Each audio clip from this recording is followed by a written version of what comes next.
Hello, everybody, and welcome back to the Full 40 with Chris, Trevor, and Willie, presented by Home Field. I guess the Full 40 is presented by Home Field. We're not presented by Home Field, but here we are. It is the day before Valentine's Day. I think we're all feeling pretty loved by the Villanova Wildcats, and by loved, I mean in a toxic relationship. But we're on an upswing right now. We had a good Sunday. We had a good Super Bowl Sunday. How we feeling, fellas? I love the toxic relationship analogy. I was wondering where you're going with that because I was like, this is not a healthy relationship that you're describing. It's like one of those things as a toxic relationship. It's like you can just hear the abused woman in the relationship being like, no, he's changed. He's different now. Yeah. Villanova basketball would never hurt me. Yeah. He makes every shot now. Now he's okay. Well, we did win a game, so that's a positive start. But first, we lost again. I literally blanked that out of my head. To be so honest. Yeah, but it's impossible to prevent this, says the only team who this consistently happens to. Starting. Well, I guess we'll talk Xavier first. Starting like on our patented 0-8 run to start the game, 0-9. I don't think it was a kill shot technically.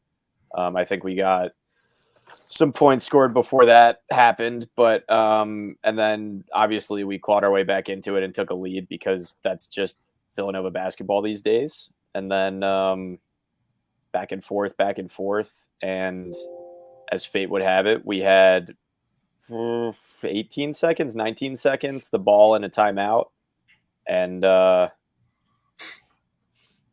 then they just ended the game. I don't. The thing is, like when you have 18 seconds to ball in the timeout, you always get a shot up. Like that's just it's never in the history of basketball. I turned the game off honestly at that point because I was like, oh, we got that. We're gonna get a shot off. It's win or lose, we're getting a shot off. We have plenty of time, a timeout. We had the right lineup on the floor. Nobody was too gassed to be out there or make bad decisions, and obviously, the ball was in the right player's hands at the end of the game, and he made a play. That's how it goes. But to actually talk about this for a second, what's so funny about this is I wasn't even pissed that we didn't go quickly. Like I thought we could have. I wasn't mad about not going quickly. I was mad about not getting anything. I actually understand the logic right now of just going for the tie. I probably would have gone for two. Like this is literally the classic situation. You go for two. I was 18 seconds left, run to the basket, go for two. Like who knows if they're gonna make it? But I was like, you know what? I don't hate this. I hated every other thing that happened on that play. Hazen was talking about the failed elevator screen, which I love that play. It's a great basketball play. The first time I started to learn about the elevator screen was it's what the early Warriors ran a lot with getting Klay Thompson open on the corner. So I was like, oh, this is such a cool play. And Hazen is not Klay Thompson as much as I think he's the top 100 shooter in the world. Q Brian coming in and yelling at me. Is Klay Thompson a top 100 shooter right now? That's that's the real question. He is Klay Thompson, just 34-year-old Klay Thompson who can't close games anymore. We digress, but he can't close games. Hazen can't get a shot up. And it was just it was one of those situations where I think to give credit where credit's due, Xavier played good defense on it. They forced our hand. I just thought at a second honestly, I thought Hazen was just going to chuck it from half court. And I was honestly, fine, I'll take it. It was a busted play due to Xavier. Frankly, Xavier did a good job, but it was just the lack of someone has to get a shot up. We have 6 seconds lleft. Xavier was laughing at us in the post-game presser, and they should have been. It was awesome. You've got to at least throw the ball. You have to literally. No, you don't. You don't. How do you not just be anything? It's insane. That was absolutely outrageous. The Knicks just had that happen to them yesterday.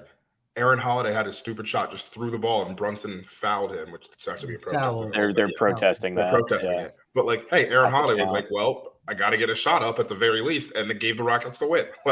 Something like that.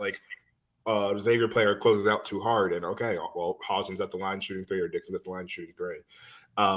Outside of that, how did we feel about the game? Like outside of the poor execution. So here's the thing that's like bothersome to me is that I actually thought Neptune coached a pretty good game. Like first off, Miller's done a great job with that team. The fact that they're even in the bubble conversation after the start that they had, after all the injuries they've had, is a credit to his coaching, right? But he's got that team to commit to defense, which like no one on that team played defense last year. Yeah. And a lot of the guys weren't even playing or on the team. So he's managed to turn that season around by like evaluating what his talent is, saying there isn't a whole lot of offensive talent. I'm going to get these guys to lock in on defense. He's turned them into a really good defensive Sounds like unit. somebody I know. Yeah. Fair. But except we were theoretically supposed to be good on offense. But then like it was a, knock them out, drag them out game. Yep. And the game wasn't lost on that final play. The game was lost on the fact that our players can't make a fucking layup. And that was it was outrageous. I mean, Dixon was like 7 for 17 or something like that. Like I put this on the Twitter account, but like we were something like 11 for 31 overall shooting by the 5th-year seniors. So like, and like I included Hakeem Hart in there, but he actually raised that because I think he was 3 for 5. But like, just like more, we might need to have a conversation about. But more Eric Dixon and I'm forgetting Burton. And Burton were like a combined like 8 for or something like less than 10. We were 7 for 17 with shots at the rim at one point. I remember. Yeah. We finished 13 for 26, which 50%. 50% is not good at the rim. Like that's that's below average. Like you're looking at like at the rim, I'm shooting 60 plus, 70% elite, 60 is like you're good. Right. We shot 13 of 35 from 2. Like if you told me that we shot 13-35 from 2 versus Xavier, I was like, oh well, we lost by 24. Like that's just what right. Yeah. And we hung tough. And I actually felt, and this is not going to be popular because everyone wants to shit on him at the moment, which like I'm cool with that too, because at some point in time when you lose enough, you lose. Right? That becomes yeah, exactly right. That's what you have to blame the coach, right? Like at some point in time you have to come to that. But when it happens, especially over the long stretch of the season, right? But in a microcosm of this game, the coach was failed by his oldest, most experienced guys who couldn't make a bucket. Yeah. And like, look, I look at Eric Dixon and say, okay, that's a one-off, right? Like he's been really good, right? Justin Moore, as I said, like he's clearly lost. I think on the last podcast we said he's lost a step. He's not right. He's a little bit beyond that. He lost another step in between. Yeah. Yeah. Yeah, I think my legs are better than his right now, which is bad. I'm hoping that he's bottomed out a little bit, like that maybe like we're just getting him rock bottom and he's going to start an upswing because like even if he can give like 30-40% more than what he's currently giving, which is like maybe 30% of him. So if he could be 70% of Justin Moore like he was at maybe last season. Yeah, if he gives us what he was last season with this team, it's better. Yeah, it's a massive improvement. Yes. Yeah, I think since coming back from the knee injury, he's averaging like 6 points a game. Yeah. Yeah. I don't remember what he scored against Seton Hall, but I think it was around that. UConn was his only like impact game. Yeah. One thing to call out, Chris, with something you were saying is like Kyle, like I'm gonna get panned here, has kind of coached like 5 decent games in a row, like since St. John's. And honestly, I don't even know if I blame him in St. John's, but like there was just like kind of a crap effort across the board. But like I'll take that since St. John's.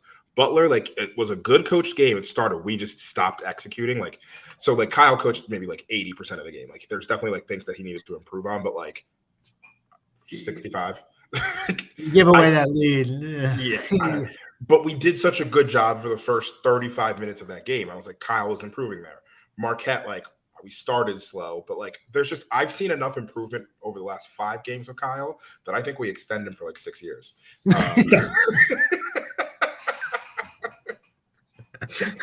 Jesus Christ. Oh my God. Talk about where I started. Taken so far out of context. That wasn't where I was going to go with it when I started, but then I was like, I'm just going to make this joke right now. But no, I do think he's improved over the last 5 games marginally. Yeah. Like, and look, I thought, so here's the thing with this team right now, right? Are we the team that won 2 of the last 3? And that one, the loss was a really close, tough played loss at a really tough conference opponent? Or are we the team that's 2 for our last 8? Yeah. Right? Like, and so therein lies the conundrum, right, of this squad. Like, yeah, we're 2 of our last 3, so that's something. That first tranche, man. That first tranche kicking our ass. But what I wanted, it's a shame because I really did feel like the last week of basketball we played like a lot better. Yeah. Obviously, the 5 games that preceded those 3 was in that death tranche that we died. And so you have that whole situation was just really difficult, but I feel like we really definitely played a lot better. So, I get what you're saying, but we're now in full blown make or break time. And, I haven't changed my perspective on this. This team needs to earn an at-large bid to the NCAA tournament for me to be like, okay, let's see another year here. And I think that's a good distinction of at-large bid. Now, what's interesting is okay, let's say we get hot and we win the Big East tournament. Something about playing multiple games in a row. Sure, let's say that happens. My question to both of you is, if we split every game and we're 16-16 and then win the Big East tournament, that's no bueno. Right, but, like you'd have 20 wins. Yeah. Well, the problem with that is let's call it the Georgetown dilemma. Yeah. Or the Kevin Ali dilemma. Like, probably wasn't the right guy, got hot, won a championship. Granted, it was a national championship, stuck around longer than he should have. And then was it a scandal or was it like a fake scandal or something? They eventually fired him. They tried to fire for cause. Yeah. And that's obviously not going to happen. But it's because you suck. Yeah, Michael Scott, The Office. I think the worst thing that could happen is that like we continue our like 50-50 record to finish out the season, and then we string together and win a Big East championship. I think that would be. Like with Georgetown when they won that Big East tournament, they got made a 13 seed, which was like truly like a sign of total complete disrespect. If that situation that you just mentioned played out, we'd probably be like a 10. Yeah. Which is like effectively a bubble team. Yeah. Which if we get 18 and 13 and win the Big East tournament, like cool, like that's a separate conversation. That's a totally separate conversation because then you've done enough to earn your bid on your own accord. And then you went out and got the A2. And candidly, if we were 18 and 13 entering the Big East tournament, won 4 in a row, and we're 22 and 13, that's actually a really fucking damn good year, right? Like, and probably end up as a 7 seed, probably like a 6 or a 7 seed. You're 100%. So because in doing so, you would have had to beat like Marquette and or UConn. So that would be a massive boon, but that's not going to happen. Yeah, so, that's not going to happen. I know. Yeah, like, Ryan's saying I had freezing cold takes. That's not one of my takes. I don't think we're going to win the Big East tournament. Yeah, but the point though that I was trying to make with earning an at-large is that the team and the coach did enough throughout the season to make the NCAA tournament, which we stated from the beginning of the season was the bare minimum of expectations. We also asked for Christmas for something definitive, or at least I did ask for something definitive results. this would not be a definitive result, but at least we would have met the bare expectations of the tournament. And to a point that we talked about on a podcast, it was not last time, it might have been 2 podcasts ago. Oddly enough, like after losing 5 in a row and being like really down in the dumps, down like 1 game over 500, like to then take the team and turn it around and not lose the locker room and charge back into the NCAA tournament conversation, that is a reason to say, okay, he's got a vote of confidence for next year. But like, so like it's kind of like the weird like conundrum where he's lowered expectations so much that now he could hurdle that bar. I mean, we're here and like this is just what it is. These next 7 games will define, I think, or we think should define his Villanova time period. That's just what it is. What happens over these next 7. We finish 18-13. We finish strong, 5-2 down the stretch. I think we're like, okay, we're all in agreement that 5-2 is the number, right? Like, is that maybe? Trevor, you think 6-1? I think it kind of depends on what happens with St. John's, Butler, and Seton Hall and Providence, some of these other guys, because as we've been seeing, like the middle of the Big East is all fighting for the same bubble spot, I think. And just kind of depending on what happens across the rest of the league, like you have to that. What are we 5-2? Yeah, we have to beat Providence and Seton Hall, at least one of them at their place. We have to sweep Creighton, and you have to escape Georgetown.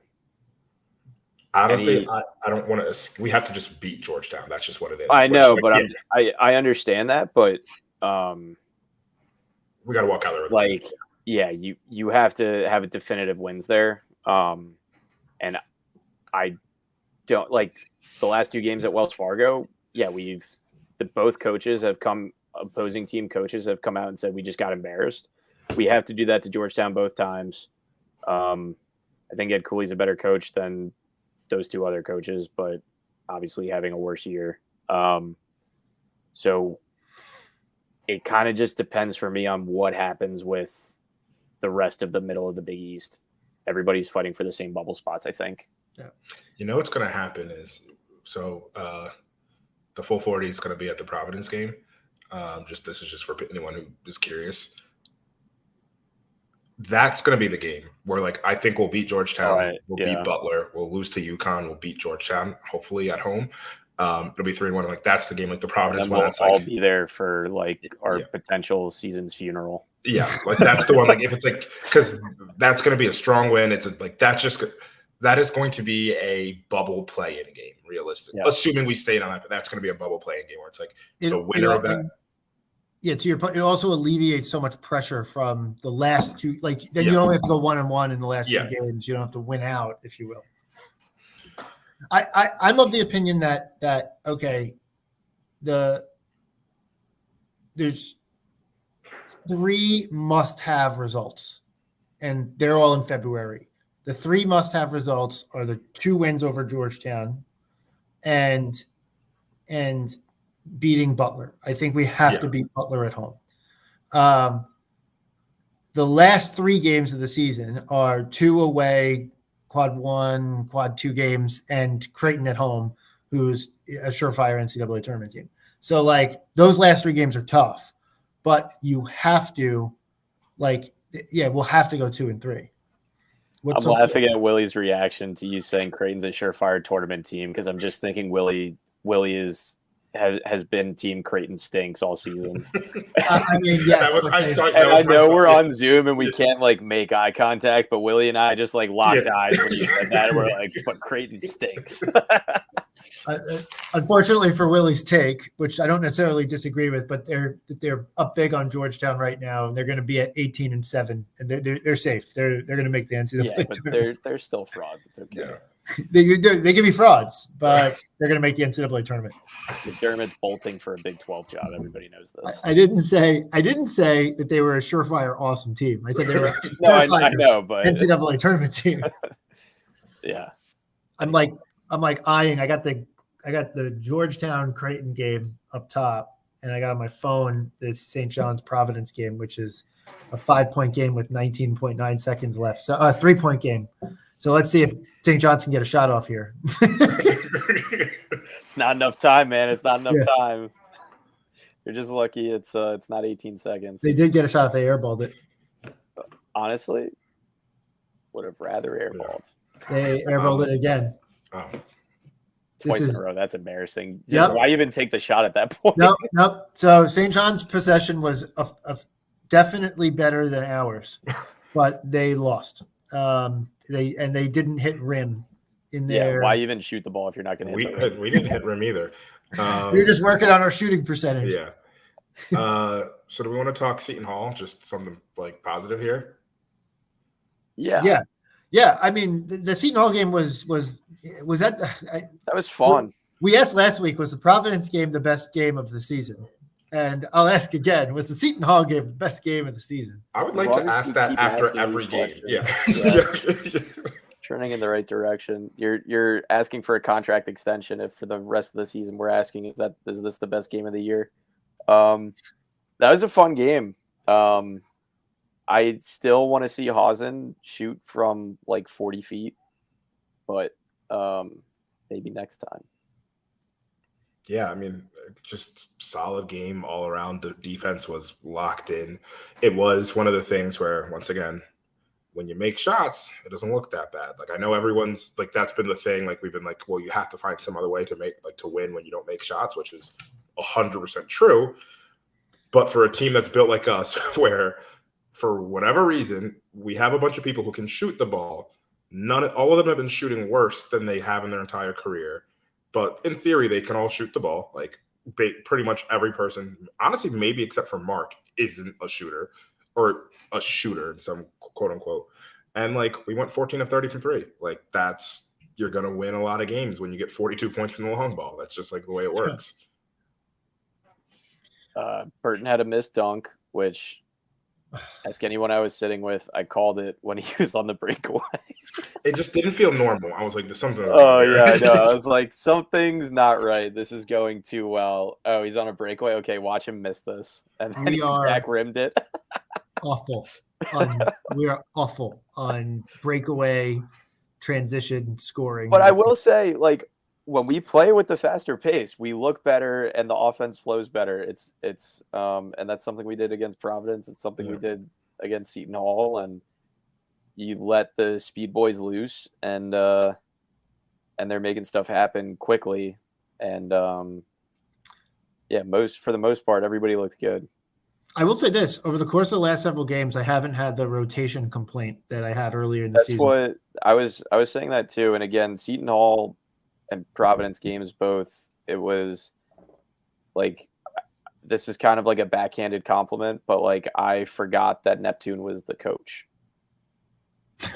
because there was nothing like ridiculous happening that I was like, why on earth is this the lineup right now? Or like, why do we call a timeout here or something like that? You know, it's just like, and I think it said the same thing during the Bahamas. It was like, okay, like the machine is working right now. So you don't think about who's running the machine.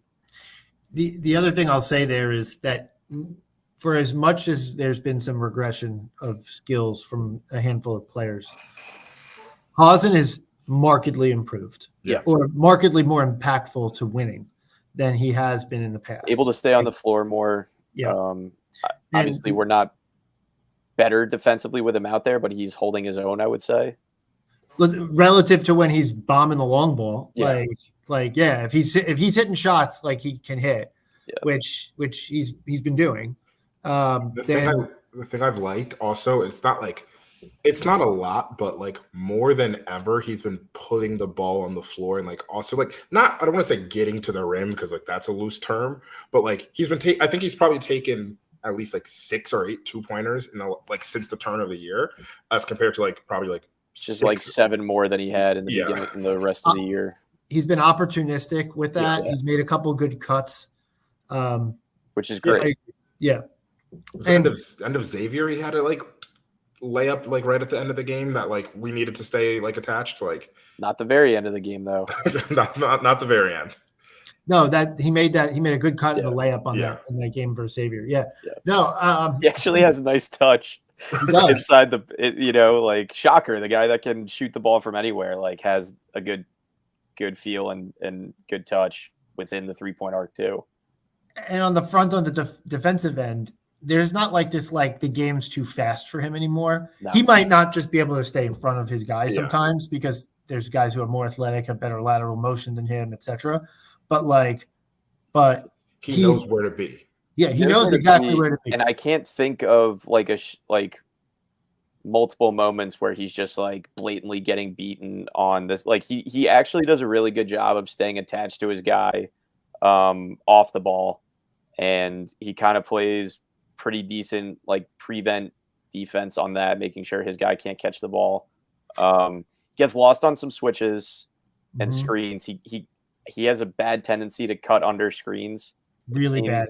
It's always him and Lance Ware in the pick and roll, and he goes under. Lance can't get over, and somebody that shoots like 12% from three nails the shot. But other than that, though, great defense.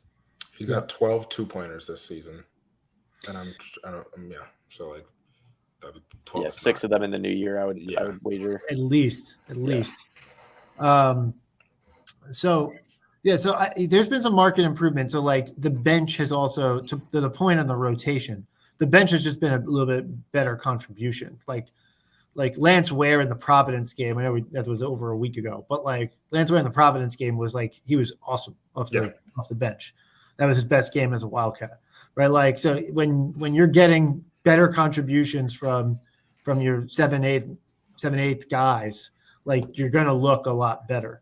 You know, the other guy though, from, we talked about Moore. Unfortunately, the guy who is most apt to start in his place or take a lot of minutes in his place has also just been really rough lately, and that's Longino, who is, I don't know what to say. Is he doing, maybe I'll ask that question. Like, is he trying to play outside of himself? Is it like, what, you're smiling a little bit. It's not a smile. It's more of a grimace. Like, I don't know what's going on. Cause like we saw him when Justin went out. Played really well. Yeah. He took a step forward. Right. So I'm like, and I don't think he's playing any differently or trying to play any differently than he was there. And like, I know the role's a little bit different. I don't know. Like I can't figure out what's up with Longino. It's almost like he's doing a Justin Moore impression when he's out there now. Yes. Like he, correct me, like, stop me if you think I'm going down the wrong path, but like last year and when he found his success offensively, it seemed like it was the pump fake, 1 or 2 dribbles, extended foul line jumper. Like that's kind of his and Mark's shot almost.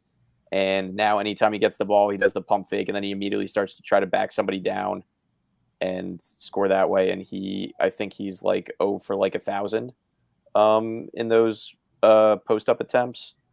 He had a rough 3-point shooting month. I think he made like 2 or 3 since the new year, it seems like. I mean, since he came back from the injury, which like maybe he's still a little bit shaky from that. We played 7 games. He has scored 16 points. Yeah. Since he came back from injury. So like, made a 3 this weekend, I remember, but it like, I wonder if it just looks like a bad Justin Moore impression, and Justin Moore is also doing a bad Justin Moore impression. So that doesn't help either, but, he just doesn't have that. He doesn't have the ball control to be in the paint, dribbling a lot, right? Like even now with Moore kind of being a little bit, below where he wants to be, you can just tell it's all in the legs. It's not in the mind. Yeah. Right? Like, so like when he's down dribbling below, he still scores a handful of post up buckets.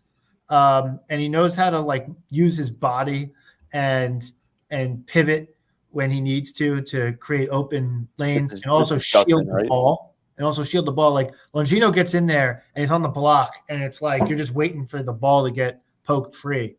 And it's almost like you don't want him to you don't want to say to a guy, hey man, just do 3 and D type stuff.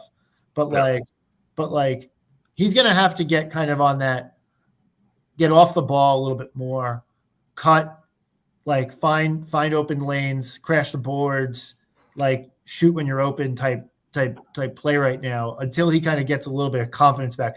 I think it was the Xavier game, the first one, when we played in the Pavilion where we almost lost it, where he really had a rough stretch down the stretch run of that game. And his confidence has not been right since then. He has not been at all what he's supposed to be since then. And the way Haasen's playing and shooting, straight up taking minutes, which is fine. Longino's a better defender.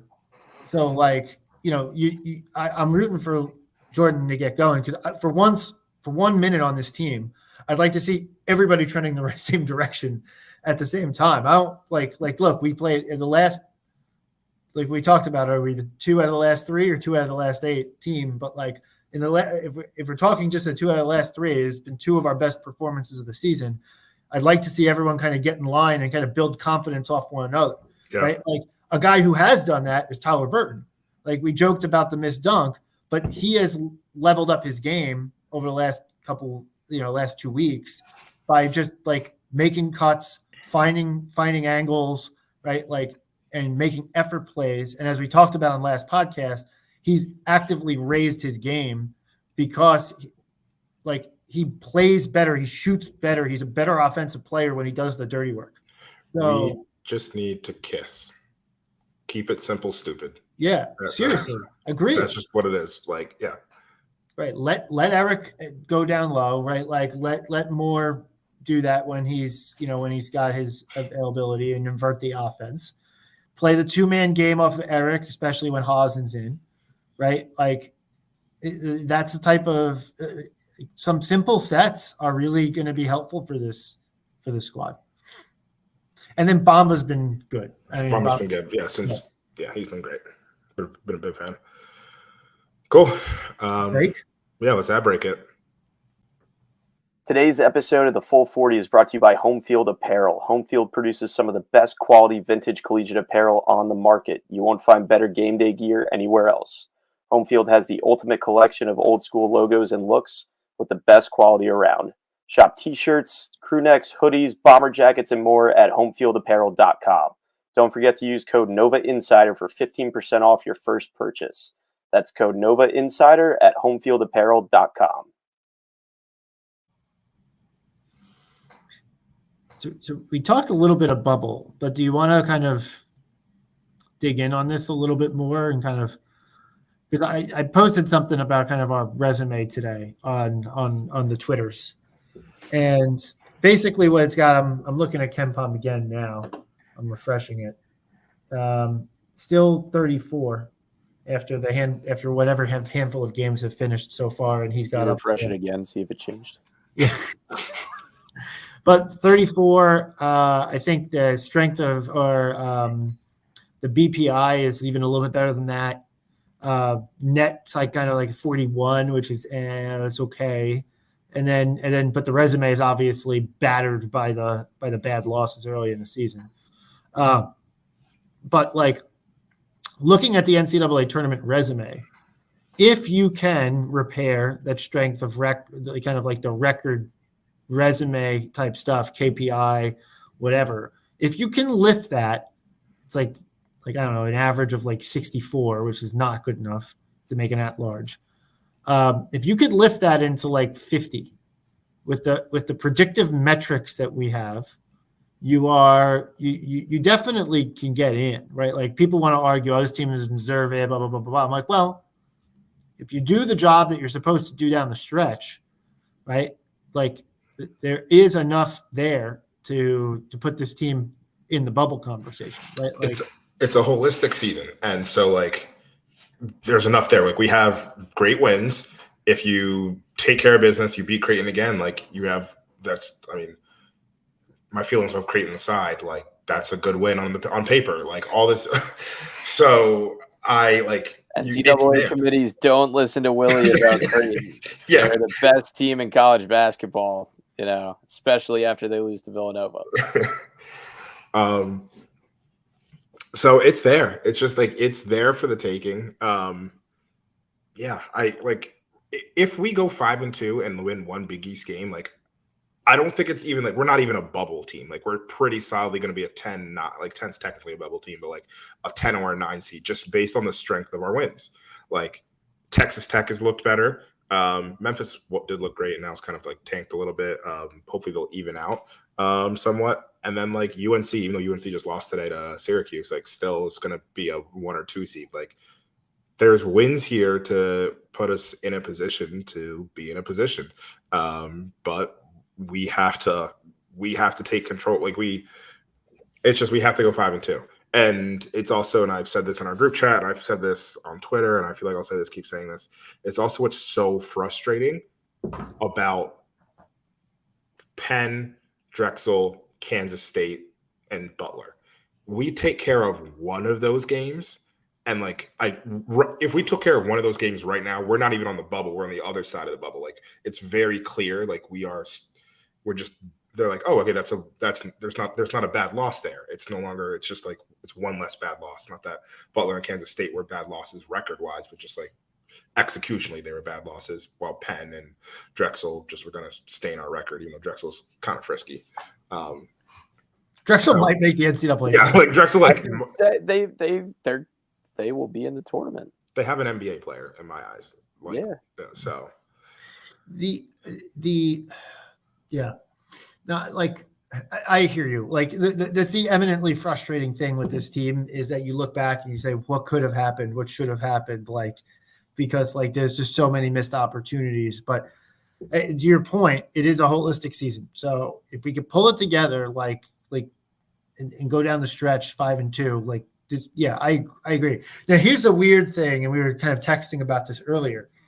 There's a world in which you get 5-2, but then you actually make it to, you get a bye in the first round of the Big East tournament, and then you're in the 4-5 game, right? Because like the top three are going to be the top three that everyone thought the top three were at the beginning of the season. Might be a slightly different order because some idiots didn't think UConn was going to win, but like it's going to be UConn, it's going to be Marquette, and it's going to be Creighton are the top three.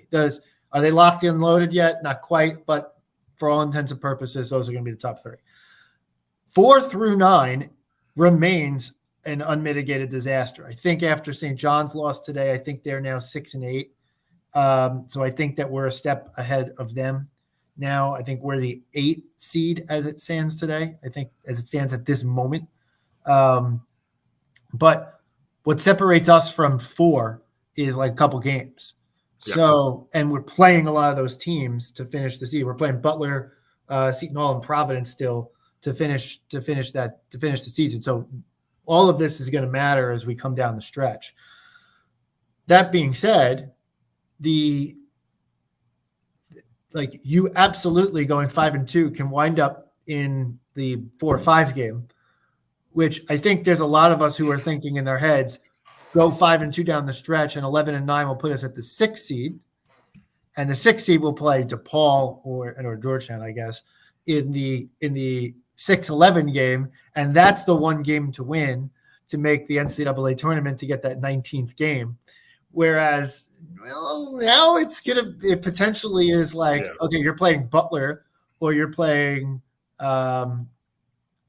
Providence or Seton Hall in the Garden on Thursday at 2:30 for the right to play UConn, and so you in that game being what might end up being like a play-in game for an NCAA tournament berth for both teams, right? So like that's kind of where we're at the moment. It's a very odd situation where like 5-2 could be too good, whereas it's not tested. Like I hear you. It's so complicated to try to like, and obviously nobody knows what's going to happen. I'd rather bank some early, and I'd rather get 6. I'd rather go 6-1.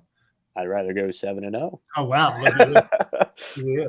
I mean, we are in.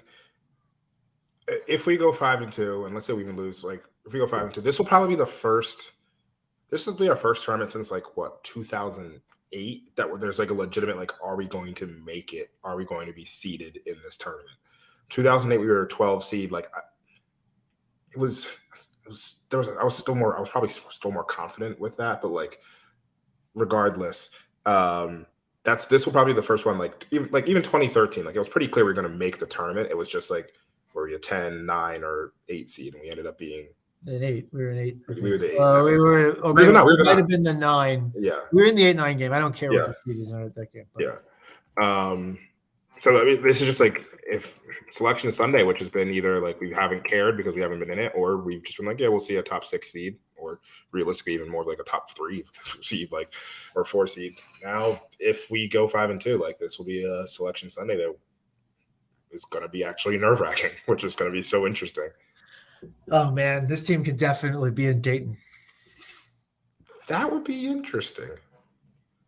Right, like last time we started a tournament in Dayton, we won the whole thing. So that's a truth fact. I don't know if it's the last time, but a time that we started a tournament in Dayton, we ended up winning a national championship. So that'd be a hell of a run. That'd be a hell of a story. Not gonna bank on that one. So yeah. I mean, we've talked about the map, but I guess maybe we can just say like it all starts. It's already started, but it all starts again on Friday. Friday. And you're walking into a Georgetown team who is currently down 19 with 19 minutes to go in the game versus Creighton, a team that's been, I mean, candidly horrible. They have one win, and it's versus DePaul, who is horribler. Like maybe the worst major conference team ever. Yeah. So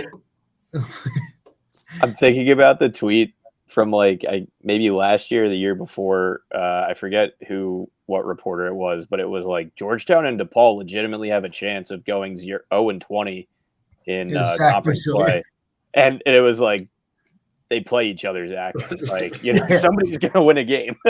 I like Zach, but that was wild. That was a wild tweet. I think it was him. I'm pretty sure it was him. Yeah. KenPom has us as 9-point favorites. I don't know if there's a betting line on it. Yeah, probably not because Georgetown's still in action. With an 80% chance to win. This has got to be a game where you beat the KenPom spread too. I'll lay that on top of that too. But like, look, the predictive analytical metrics are. We talked about this: 34 for KenPom, 28 for BPI. Like that's plenty to make the NCAA tournament. But there's no reason why this team shouldn't blow out Georgetown. There's going to be no Georgetown fans there. It's not going to be a tough environment, etc.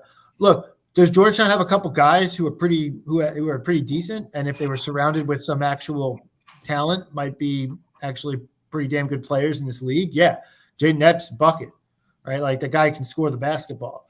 Supreme Cook has been pretty good and had some nice has had some nice games. But this and Ed Cooley can scheme you, right?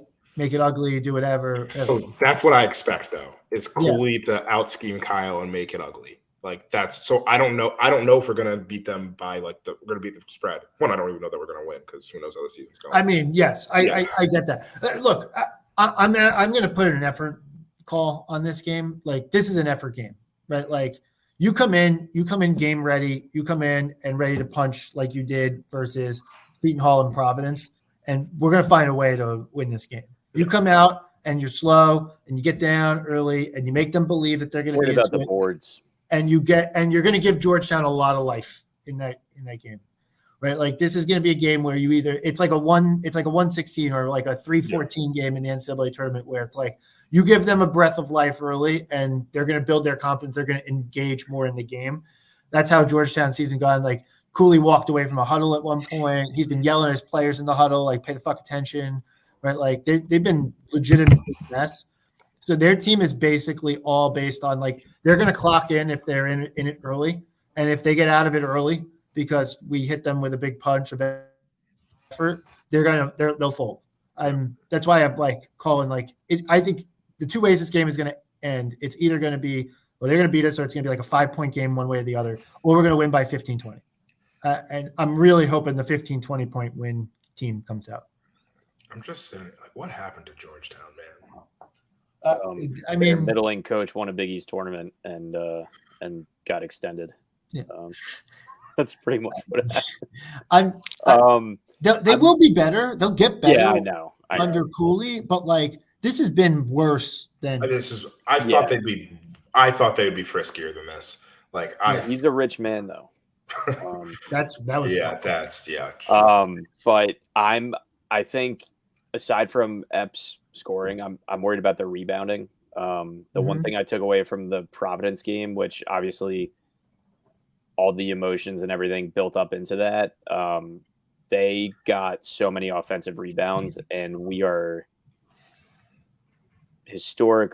I mean, we're having trouble with that area so far this season. I think some of these teams that can really generate offensive like St. John's, Marquette, these teams that rebound really well offensively just give us so much trouble because our 25 seconds of great defense turns into having to play 40 seconds of defense, turns into having to play 50 seconds of defense. And eventually, they're probably going to score if you give them enough opportunities. So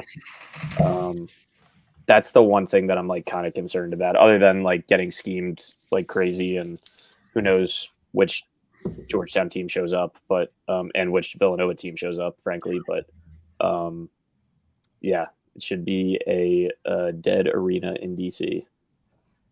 I'm choosing to believe that this is going to be a blowout. Yeah. I'm just like, I understand the stakes here. Earlier, a couple weeks ago on a podcast, I said we might lose to Georgetown, right? Like, and I know I said that, but I'm choosing to believe that after the last 2 to 3, it's not necessarily even what I'll call hope for an NCAA tournament berth. It's more like hope that this team, that's veteran laden, understands the situation that they're in. Yeah. And the one thing that they cannot do is lose to Georgetown. Like, you can't lose to Georgetown. You beat Georgetown twice. Like, you just have to do it. And if you do nothing else the rest of the season, you have to beat Georgetown twice. And I'm just choosing to believe that is going to come true. And to be like, I think there's a level of also like, I don't know. This isn't great, but like there hasn't been that run by like an Eric-led team hasn't made a run. A Justin-led team, like I guess technically, 2022. But like there's just a level of like doing it for like your teammates where like, Hausen and Armstrong haven't sniffed the tournament, at all. Bamba, don't think has played in the tournament yet. Wazoo was pretty bad. Maybe they snuck. I can't remember, but I don't think they've ever been in. Burton had been in, but like it's been a couple of years. Hart's been in, but it's just like I don't know. Doing it for there's just a chance for this team to keep playing basketball together and like talk about wanting to be the best Villanova basketball team that you can be at the end of the season. And like we know this isn't the best team that they can be. Seton Hall was a step in the right direction, but like it's time to like continue to stack steps in the right direction instead of taking multiple steps back, going forward, and then taking more steps back. Yeah. And look, here's the deal. If we win this game, the other reason why, if we win this game, we get to actually have a bubble conversation with Lucas Harkins next week on next week's podcast. So Lucas has said that he would join us. Obviously, if we lose to Georgetown, I'm not going to have him. I'm not going to bother to have him on because it's considered. Don't waste your time, man. Yeah.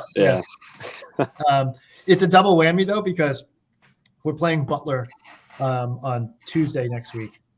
So he comes on. I think we're going to try and do Sunday. I know Brian can't make Sundays, but that's the only day that we really can do it with Lucas.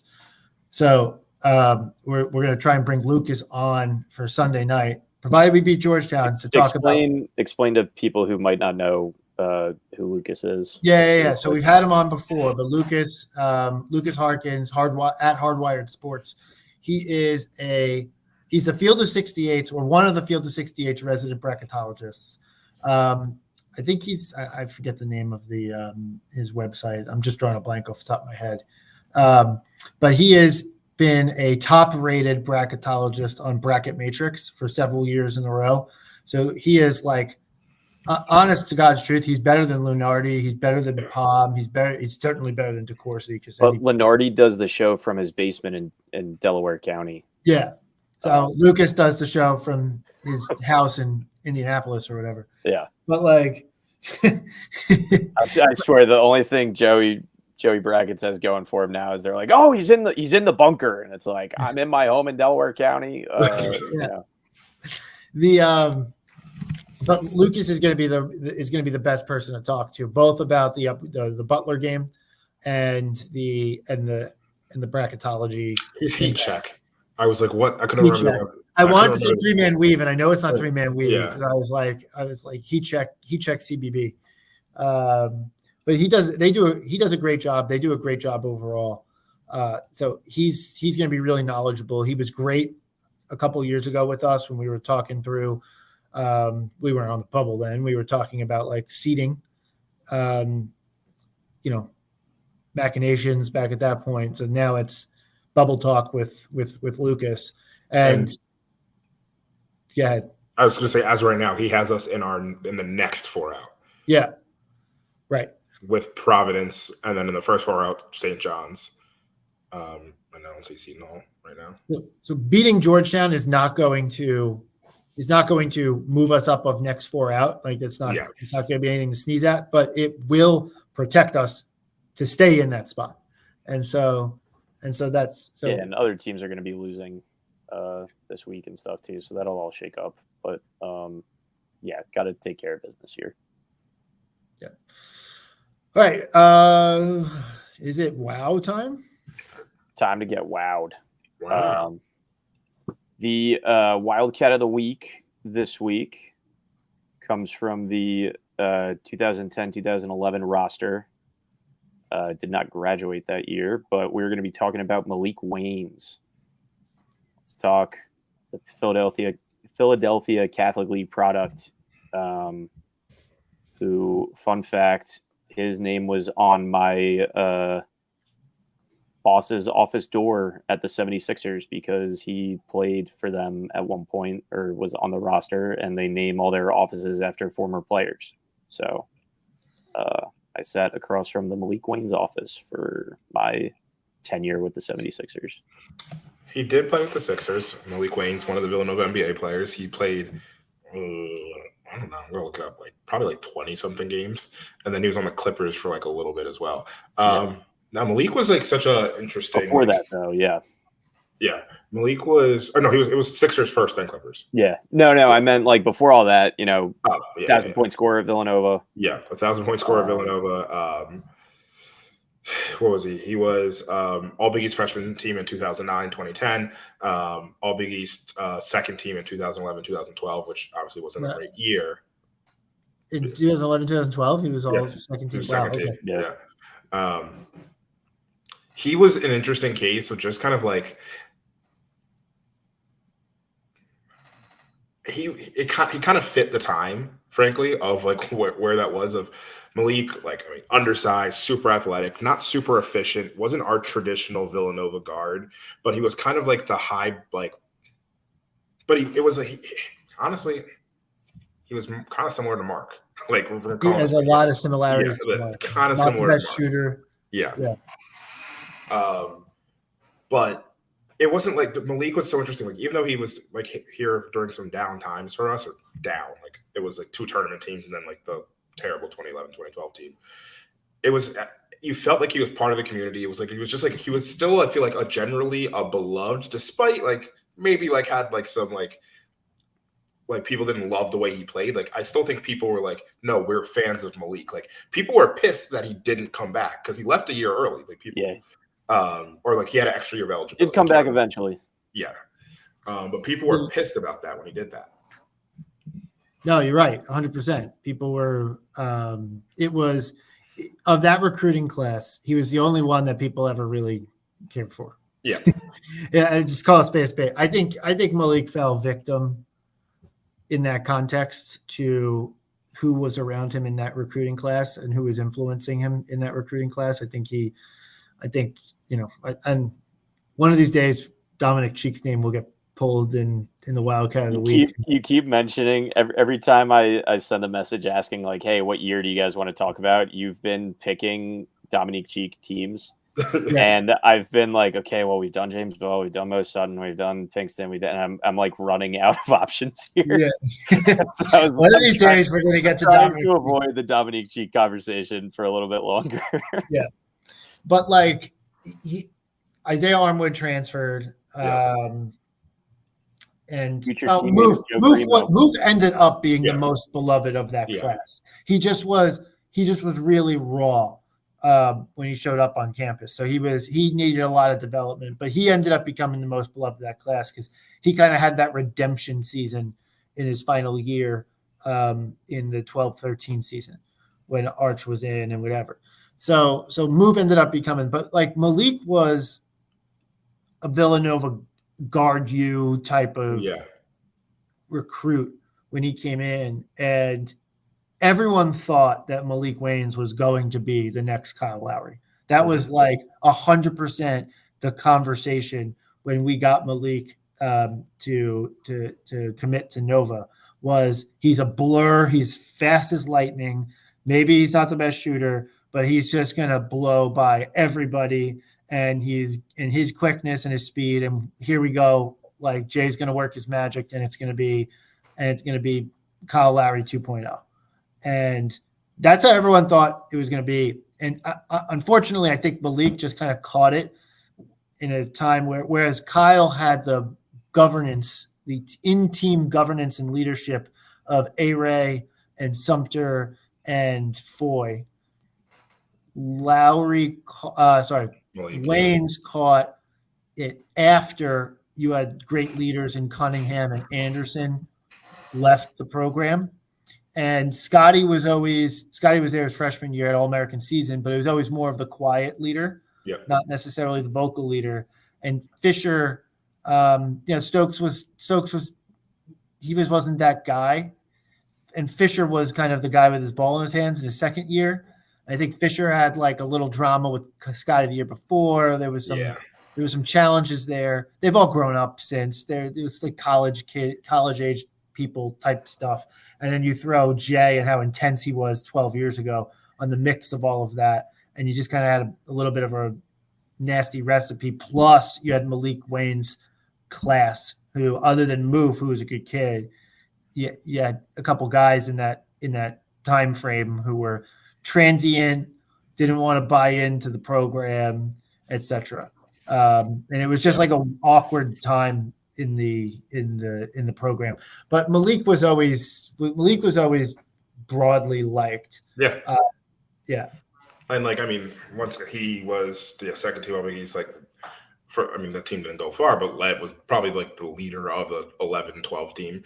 Probably just kind of was one of them. And then like, obviously you had like the youth of like Bell was a sophomore, Hilliard was freshman at that stage. Moof was obviously super valuable. But like, once again, was still like, even though he was a junior, was still kind of like, people were still kind of, I don't know, Moof was Moof. We love Moof. So it was interesting. I mean, Malik was one I'll always remember. And I always look back and like, I love the whole journey of him where like he left, people were pissed. He went to the NBA, kind of had a cup of coffee, was out. Like he played, I think, like 2 or 3 seasons technically, but like it was just kind of like summer league stuff. Yeah. Was playing in Europe during the season, would come back, try to make a roster in summer league. And then for him to come back to the program and kind of like get back reintegrated, and like for him and like just like him to talk about, because he's spoken about it, where there's an article somewhere where he talks about the impact of him coming back and like the growth that he's had and what the program means to him. Like that's when we talk about like, all right, like the whole like, all right, what does it mean to be Villanova and all that stuff. Like that's where you see that in the basketball program. Where, like, I wouldn't say he lost his way. Like he just did something different. Like that's just all it was. He just decided, I'm gonna leave after my junior year. I'm gonna go do something different. And then he did that, and then he came back and he's still at Villanova. He still had the home here, and like that was like super cool to see, and just like a moment where you're like, yeah, this is important. Like this is like really cool. Malik will always give me one of my favorite moments of just like in a game was that fast break dunk versus Cincinnati. Like he just, I don't know who he dunked it on, but absolutely like yammed it on someone. I remember I was in Connolly walking, because like I wasn't sitting down to watch that game. I was doing other stuff. And just like looking through the TV or looking through the glass windows at it and seeing him just absolutely yam on someone. And it was just like, he was fun. That's the thing. Like, even though we were bad, he was fun to watch. He's electric with the ball in his hands. He would slam on people. Like, it was just like he was great to watch. I'm glad that we had Malik in the program, and I'm glad that he came back, and now he's at Camden. He took over for Rick Brunson at Camden. Camden Catholic or just Camden High School. Camden High School. I wish we could have gotten a good story from Malik to kind of end his collegiate career, but I agree that how everything came around full circle at the back end of it was good. I feel the same way about Fisher, by the way. Yeah. The fact that he's been back with the program this year. And it was one of those things that it was kind of you could tell that there's bad blood there. And like Jay has done in the past, bringing Raleigh back into the mix, bringing, the generations of the teams kind of back together. Those two aligning and having Malik there for that Final Four run as the player development and student, whatever the title is. But the job Daryl Reynolds had, the job Fisher's currently doing, some of the other guys that have come back. Christian, I think Nardi started there. That's where Nardi started. Yeah, it's it just shows they were able to get past whatever issues may or may not have been there. Came back, finished his degree, successful coaching career started, and just one of those guys that we proudly point to on the wall of the Davis Center as Villanova guy that played in the NBA and reached the height of the basketball profession of playing in the NBA. So not many people do. So even to get a cup of coffee there, it's still cool. Yeah, his NBA career lasted longer than mine did. That's only because they blackballed you. That was Adam Silver had it out for you. That's the only reason. Yeah. You talked to Adam Silver and he said, ready to learn Chinese, buddy. Hope you look good in orange. Because I had to wear high visibility gear for my next job. I was wearing orange. But yeah, he played in the basketball tournament a couple of times of that, I think, losing to Boeheims, according to his Wikipedia. Camden Catholic Camden High School is a power, and I'm sure they will be sending a lot of kids to Kentucky and the likes that we will try to pick up in the transfer portal. So. The next Lance Ware is on Malik Wayne's team right now. For sure. I love that. Awesome. Cool. I think we're wrapping, right? Yeah, pretty much. Only thing I wanted to call out, it's more of a quick heart monitor. Just this weekend, All-Star weekend, Jalen Brunson will be playing in the All-Star game. Obviously, watch that. He'll also be shooting in the 3-point contest. Check that out. And then also, I don't know how you can watch it, so this is a bad plug, but the G League All-Star game is also happening. Both Jermaine and Colin are going to be in those games. So, support your local Wildcats. We play on Friday. Anything Go Cats. Yeah, go Cats. Cool. Well, I think that wraps us up. As Chris mentioned, we'll have Lucas on the call probably on Monday or Sunday. We're still kind of hammering that out, but it'll likely be Sunday. So we'll be back to you within a week. We play the Georgetown Hoyas at Georgetown on Friday. So keep locked and loaded. And as always, let's go Nova.